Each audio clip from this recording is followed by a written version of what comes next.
रुचि सुबह सुबह नहाकर अपने कमरे में आई होती है और 2 कपड़े लेकर बैठ जाती है। ये देखकर रुचि का पति मयंक कहता है, क्या हुआ रुचि, तुम ऐसे शांत क्यों बैठी हो? नहाकर आई हो, जाओ जल्दी से तैयार हो जाओ। क्या तैयार हूँ मयंक जी, 2 कपड़े हैं, रोज रोज यही पहनकर निकल जाती हूँ कमरे से बाहर। पता नहीं मेरे बारे में क्या सोचती होंगी कि नई बहू है और कपड़े वही पुराने। तुम भी ना बिल्कुल पागल हो, कोई कुछ नहीं सोचेगा तुम्हारे बारे में घर में। तुम वैसे भी इतनी सुंदर हो कि तुम्हारे कपड़ों पर किसी का ध्यान ही नहीं जाता। आप मेरे पति हो लेकिन बाकी सब तो नहीं है ना। आपको मैं भले ही खूबसूरत दिखूं लेकिन बाकी सब मुझे मेरे कपड़े से ही जज करते हैं। कसम से बहुत बुरा लगता है मुझे तो, जब मैं 2 जोड़ी कपड़ों में ही रोज रोज बाहर उठकर चली जाती हूँ। तुम भी क्या इतनी परेशान हो रही हो? चलो छोड़ो, इतनी सी बात है, बाहर चलते हैं। रुचि और मयंक आपस में बात कर ही रहे होते हैं, तभी वहाँ रुचि की ननद सोनी आती है। अरे भाभी, आप अभी तक तैयार क्यों नहीं हुए? आपको पता है ना आज हमें मंदिर में जाना है।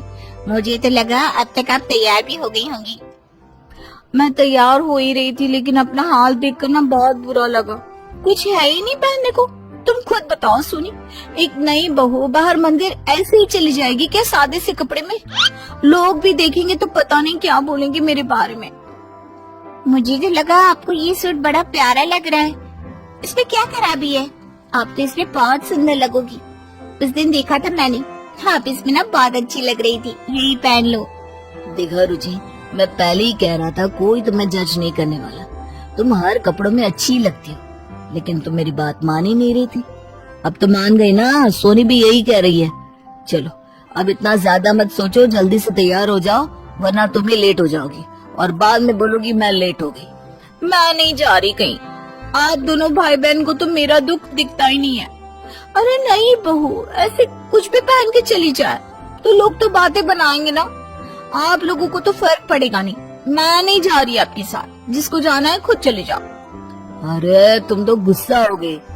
मैं ये बोल रहा था कि अभी चलो, मैं तुम्हें फिर नए कपड़े दिला दूंगा। जो तुम बोलोगे वो दिलाऊंगा, तब तो कोई परेशानी नहीं होगी ना।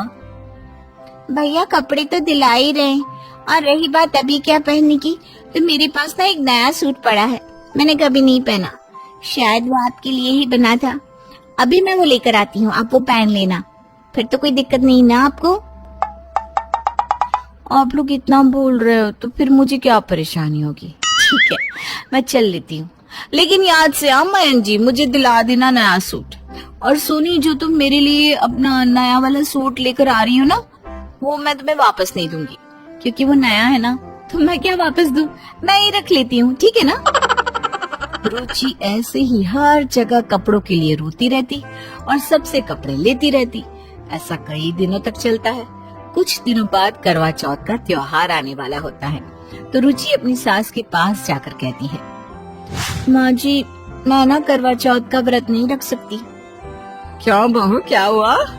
करवा चौथ का व्रत तो हर सुहागन को रखना चाहिए, और तू है कि मना कर रही है?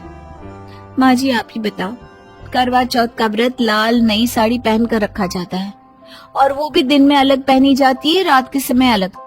लेकिन मेरे पास तो कुछ है ही नहीं, और ना ही इन्होंने मुझे पैसे दिए कुछ नया लाने के लिए। अब मैं कहाँ से कपड़े लाऊं, आप बताइए। अरे बहू, बस इतनी सी बात के लिए करवा चौथ का व्रत रखने से मना कर देगी? तुझे पता है ना, पति की लंबी उम्र के लिए रखा जाता है ये व्रत, और तू बस एक साड़ी के लिए अपने पति की उम्र के साथ खेल रही है। ये तुझे गलत नहीं लग रहा क्या? सही कह रही हैं आप माँ जी, लेकिन ये भी तो सही है ना कि लाल साड़ी ही सुहाग का प्रतीक होता है। अब जब मेरे पास वो साड़ी नहीं है तो मैं क्या करूंगी? खैर छोड़ो, जाने तो, आपको मैं ही गलत लगूंगी। अरे ठीक है, अब कपड़ों का रोना मत रो। अगर तेरे को लाल साड़ी चाहिए ना तो मैं दिला दूंगी, लेकिन तू मेरे बेटे के लिए करवा चौथ का व्रत जरूर रखेगी, क्योंकि मैं नहीं चाहती कि मेरी बहू और लोगों से अलग जाए। माँ जी एक बात और कहूँ, मतलब अगर आप बुरा न माने तो। अरे बोल दे बहू, जो बोलना है। आपको पता है ना, कुछ दिनों बाद मेरे भाई की शादी है, और मेरे पास शादी में पहनने के लिए कुछ भी नहीं है, और आप दिला ही रही हो तो उस दिन के लिए भी दिला ही देना, मुझे भी अच्छा लगेगा कि मेरी सास ने मुझे इतना सब दिलाया है। और वैसे भी आप मुझे मना तो करोगी नहीं क्योंकि आप मेरी प्यारी प्यारी प्यारी सास हो। बिल्कुल बहू बिल्कुल, इंसान को कैसे मनाना है ये सब तो कोई तुझसे सीखे, क्योंकि पहले तो तू कपड़े के लिए रो रही थी और कपड़े मिल गए तो सीधा सर पर चढ़कर अपनी भाई की शादी के लिए कपड़े मांग रही है। तुझे पता है ये सब कितना महंगा आता है और तू एक में तो मानने वाली है नहीं। माँ जी अब आप बताओ, महंगी सस्ती के चक्कर को देखकर मैं अपने भाई की शादी में कुछ अच्छा पहनूं ही ना, है? नहीं दिलाना तो साफ मना कर दो, मैं कुछ और देख लूंगी। रुचि अपनी सास को कपड़े दिलाने के लिए मना ही लेती है और बेचारी रुचि की सास को थक हार के अपनी बहू को नए कपड़े दिलाने ही पड़ते हैं। ऐसा कई बार होता है। कुछ दिनों बाद मयंक और रुचि के ससुर जयशंकर दोनों बनियान में घूम रहे होते हैं। ये देखकर रुचि उनसे कहती है, पापा जी मयंक तो है ही बेशर्म, लेकिन आपको भी शर्म नहीं आई है क्या? घर में एक बहू है, जवान बेटी है और आप हो कि बेशर्म होकर बनियान में घूम रहे हो, थोड़ी तो शर्म रख लो। इसमें शर्म वाली क्या बात है? जब हमारे पास पैसे ही नहीं कपड़े खरीदने के तो बनियान में घूमना ही पड़ेगा ना। और मुझे तो ऐसा भी लग रहा है कि आज बनियान में घूम रहे हैं, कल को नंगे घूमते नजर आएंगे हम दोनों। आप दोनों बैंक में अच्छी नौकरी करते हो और इतने पैसे कमा लेते हो कि कोई मांगने आ जाए तो देते थक जाओ, तो पैसे कम ना हो। और आप दोनों ये कह रहे हो कि पैसे नहीं है? अरे पागल किससे बना रहे हो? मैं भी इसी घर में रहती हूँ, सब देखती हूँ। बहू मयंक बेटा गलत कहाँ बोल रहा है?